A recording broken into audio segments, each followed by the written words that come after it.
Assalamualaikum warahmatullahi wabarakatuh. Salam sejahtera untuk kita semua. Om Swastiastu, Namo Buddhaya, salam kebajikan. Kepada Ibu Elizabeth Septin Puspo Ayu, selaku dosen pengampu mata kuliah Pendidikan Pancasila yang saya hormati, serta teman-teman yang berbahagia. Perkenalkan, nama saya Nafia Rahmadani. Izinkan saya memandu acara talkshow kita pada hari ini dengan tema Membangun Etika Berpolitik Melalui Pancasila. Sebelumnya saya akan memperkenalkan rekan-rekan saya terlebih dahulu. Yang pertama ada Anissa Fitri, yang kedua ada Andi Setiawan. Baiklah, marilah kita mulai acara talkshow pada hari ini. Pertanyaan yang pertama, bagaimana membangun kesadaran etika berpolitik melalui Pancasila? Perkenalkan, nama saya Andi Setiawan dengan NIM 230106443881. Jadi Pancasila dan etika ialah dua perihal yang tidak boleh dipisahkan, sebab kodanya mempunyai nilai yang mengandung kebaikan. Pancasila sesungguhnya fondasi bersama untuk setiap komponen guna menjadi bagian dari warga Indonesia untuk beraktivitas sehari-hari baik secara individu maupun sosial. Sebagai pandangan hidup dan bangsa, Pancasila memberikan arahan nilai-nilai yang menjadikan pedoman atas berperilaku dan berinteraksi antar masyarakat. Halo teman-teman semuanya, perkenalkan nama saya Anissa Fitri dengan NIM 2301064440. Jadi di sini saya ingin menjelaskan tentang bagaimana membangun kesadaran etika politik dalam Pancasila. Jadi di sini akan ada penjelasan dari setiap pertanyaan. Apa yang pertanyaan yang telah dilontarkan akan diberi jawaban dan penjelasan oleh saya. Di sini kita mengambil tema politik yang ada di era 2019. Jadi pada waktu itu, di era itu terjadi pemilu antara calon presiden Bapak Joko Widodo dengan Bapak Prabowo Subianto. Ada beberapa isu-isu atau berita di luar sana yang mengarah pada etika politik dari setiap calon presiden. Sebagai sistem etika, Pancasila mengacu pada moral serta prinsip-prinsip etis yang terkandung dalam pandangan hidup Pancasila, guna mengendalikan bagaimana seseorang individu serta masyarakat sepatutnya berperilaku, berinteraksi, dan berhubungan antar sesama lingkungan dan Tuhan. Seperti yang diungkapkan oleh Petranto bahwa etika Pancasila berperan sebagai prinsip panduan serta kriteria sikap bangsa Indonesia dalam seluruh aspek kehidupan termasuk pada administrasi negara Indonesia. Etika Pancasila merupakan etika dasar penaksiran kurang baik serta baik. Etika Pancasila merupakan etika dasar penaksiran kurang baik serta baik dalam nilai Pancasila, yaitu nilai ketuhanan, persatuan, serta kerakyatan dan keadilan. Selanjutnya, tantangan apa yang dihadapi ketika pemilu 2019? Pemilu 2019 menjadi tantangan tersendiri bagi para kandidat capres untuk mendapatkan simpati dan dukungan masyarakat. Tingginya intensitas persaingan antar masing-masing calon untuk memperebutkan dukungan masyarakat menyebabkan munculnya masalah kampanye negatif, bahkan mengarah pada kampanye hitam yang dilakukan oleh masing-masing calon dan pendukungnya. Walaupun penyelenggara pemilu atau KPU dan Bawaslu, Polri dan Kominfo telah mengimbau untuk tidak melakukan dan menyebarkan kampanye hitam, namun kenyataannya berita bohong dan fitnah yang ditunjukkan kepada lawan politik terus menyebar melalui media online. Di Indonesia, kampanye hitam berupa informasi bohong dan fitnah semakin banyak dihasilkan dan menyebar secara online, sebagaimana ditunjukkan oleh public hoax yang berterbaran pada tahun politik. Kampanye hitam menjadi sesuatu yang tidak terpisahkan dari pemilu sehingga akan mengurangi kualitas demokrasi dalam hal pendidikan politik kepada masyarakat. Jadi, kampanye negatif, kampanye hitam muncul karena persaingan yang panas oleh masing-masing pendukung kandidat capres dan cawapres.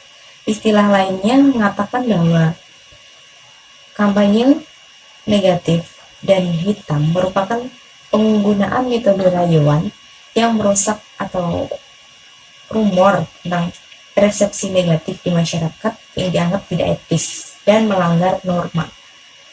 Jadi seperti isu etnis, budaya, dan agama. Contoh yang masih segar pada waktu era 2019, waktu itu adalah rumor antek-antek tentang Cina, antek-antek tentang PKI, politik genderuwo, pelanggar hak asasi manusia, diktator, dan lain-lainnya. Isu SARA ini sangat sensitif dalam masyarakat yang multikultur di Indonesia. Masing-masing pendukung kandidat akan mengatakan bahwa pihak lawan membawa kepentingan golongan tertentu yang dibenci masyarakat.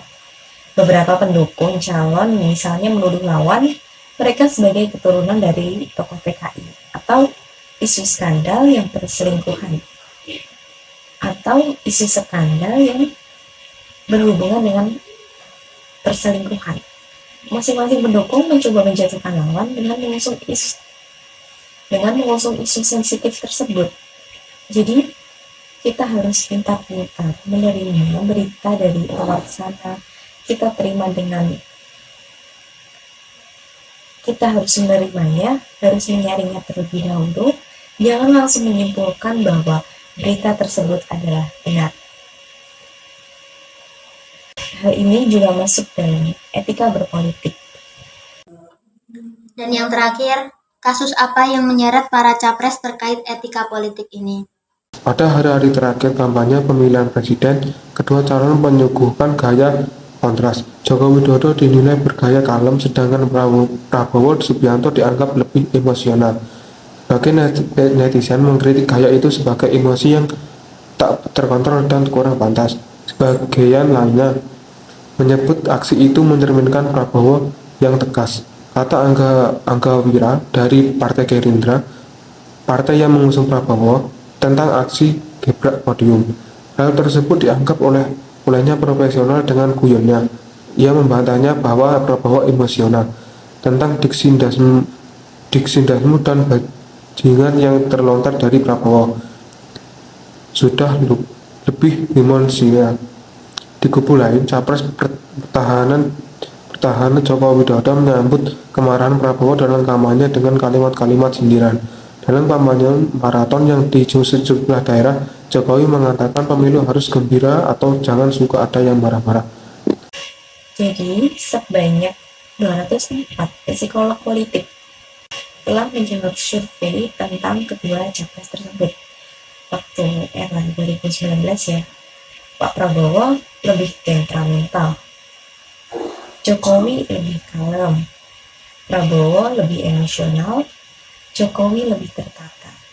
Prabowo lebih kuat untuk menunjukkan dia berkuasa. Dia power, dia nasionalistik, dan dia itu hebat. Itu ada dalam lingkup apa yang dipandang oleh mereka yang terkadang tidak mempunyai rasa suka atau terkadang membeda-bedakan. Jadi termasuk juga etika. Kita itu di Indonesia dilarang untuk membeda-bedakan setiap manusia.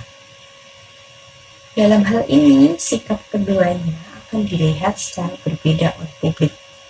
Prabowo yang dalam survei itu disebut lebih emosional, misalnya akan dilihat dengan perspektif yang berbeda. Bagi orang-orang tertentu dianggap heroik karena selalu bicara tentang nasionalisme, bahkan ultranasionalisme. Jadi etika kita itu terkadang baik di hadapan orang. Etika itu terkadang berubah-ubah.